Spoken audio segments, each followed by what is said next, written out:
Where are companies looking to change how they spend money going forward in IT in 2024? The big thing that we're seeing is, prior to COVID, everyone was talking cloud first. We got to get in the cloud. The thing with it though is now that we're on the other side of this, inflation's, coming down but still hot. People are very concerned with, looking at the cost of things. With the trend to going to OpEx, CFOs have figured out, you're not hiding stuff from me. I want to know what your CapEx and your OpEx is. So they're examining these bills. Now, cloud is amazing for data where you don't ever want to move it again.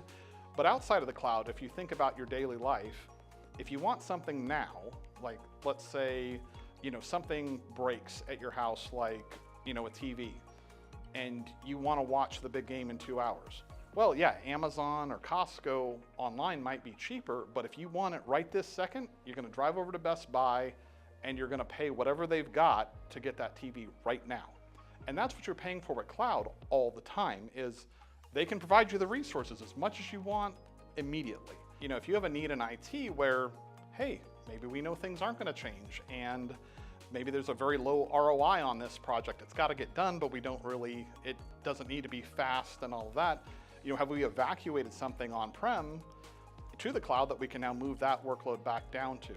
So these are common things. Another big one that still surprises me that marketing hasn't gotten in front of is with SaaS, there's so much opportunity out there, especially in prevalent vertical market applications. If you have an application that's specific to your industry or your organization, in general, like legal billing or electronic medical records or, radiology, whatever the case may be, I would bet money that there's a SaaS version of that. So you really have to ask yourself, why are we hosting that on-prem? The new features are going to be in the SaaS version. You are now handing over the responsibility for that to that other organization. And by you hosting it in-house, you're taking greater risk, you're falling behind on features, and you may say, well, Art, I'm also doing in-house dev on that. Well, again, though, if they've gone to SaaS, you need to be developing for the SaaS version, not the on-prem version. We had one customer where they were spending $250,000 a year hosting an application internally that they were unaware there was a SaaS version of. And then they found out, oh man, we're several versions behind.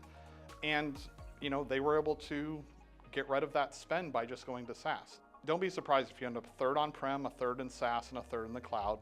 That on-prem being, like I said, those things that aren't high priority, things that are, pretty static in size, and then also, anything you've got data security issues with, that's kind of where those things are going to be. In large, those are the trends we're seeing in 2024 for data center spend.